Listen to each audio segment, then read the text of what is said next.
बताइए कि वो कौन सा योग है जो मनुष्य को पाप और पुण्य दोनों से मुक्त कर देता है। यह कौन विद्या है पार्थ जो इसके रहस्य को समझ लेता है।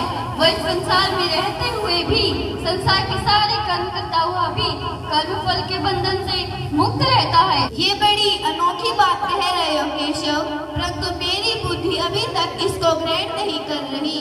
क्योंकि तुम्हारी बुद्धि पर अभी तक आसक्ति का पर्दा पड़ा हुआ है और जो निष्काम कर्म योग मैं बता रहा हूँ कर्म फल के हिसाब में कोई दखल देता हूँ, इसलिए प्राणी के प्रारब्ध बनाने में मेरा कोई हाथ नहीं है। फिर कौन बनाता है प्राणियों के प्रारब्ध? प्राणियों के अच्छे कर्म अर्थात ये कि प्राणी जैसे कर्म करता है उसको वैसा ही फल मिलता है। अच्छे कर्म करता है तो अच्छा फल मिलता है और बुरे कर्म करता है तो बुरा फल मिलता है।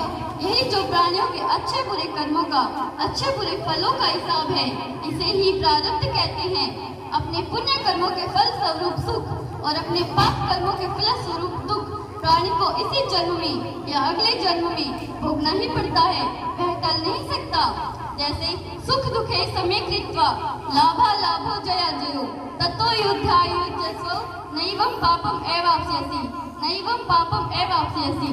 अर्थात हे अर्जुन, तुम सुख दुख लाभ हानि जय पराजय अथवा हार जीत को एक समान समझकर युद्ध करोगे तो तुम्हें इसका पाप नहीं लगेगा। ये क्या कह रहे हो केशव? यदि मैं युद्ध करूं तो क्या पाप नहीं लगेगा? युद्ध में तो इतनी हिंसा होगी, लाखों प्राणियों की हत्या होगी, फिर मैं इसके पाप से कैसे बचूंगा? हे अर्जुन, यदि कोई भी कार्य निष्काम कर्मयोग की रीत से किया जाए तो न तो उसका पाप लगता है और न ही उसका पुण्य मिलता है। निष्काम कर्मयोग?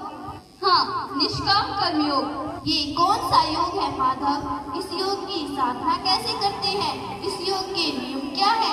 हे पार्थ, इसकी साधना के लिए कोई हजारों वर्षों की तपस्या की आवश्यकता नहीं है। इसकी साधना तो केवल एक ही क्षण में हो जाती है। एक ही क्षण में? हाँ, एक ही क्षण में। जिस क्षण में प्राणी अपने मन का रवैया बदल लेता है वही क्षण। परंतु हे केशव, कोई भी मनुष्य एक ही क्षण में आसक्ति को कैसे छोड़ सकता है? जब वो कर्म करता है तो उसके फल की आसक्ति तो उसके कर्म का हिस्सा होती है, जिसके अंतर्गत फल पाने की इच्छा से ही कर्म करता है। हे अर्जुन, बस यहीं से निष्काम कर्मयोग की साधना शुरू होती है।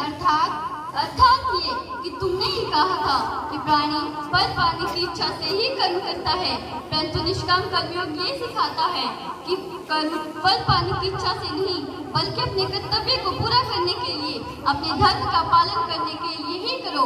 फल पर भरोसा रखकर कर्म मत करो, क्योंकि फल पाना तुम्हारे हाथों में नहीं है। कर्मण्येवाधिकारस्ते मां फलेषु कदाचन मां कर्मफल हेतुर्भुर्मा ते संगोस्तु कर्मणि।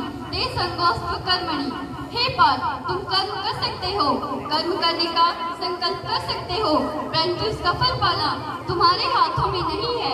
अतः हे कुंतय, उठो और युद्ध करो, क्योंकि इस समय युद्ध करना ही तुम्हारा कर्तव्य है।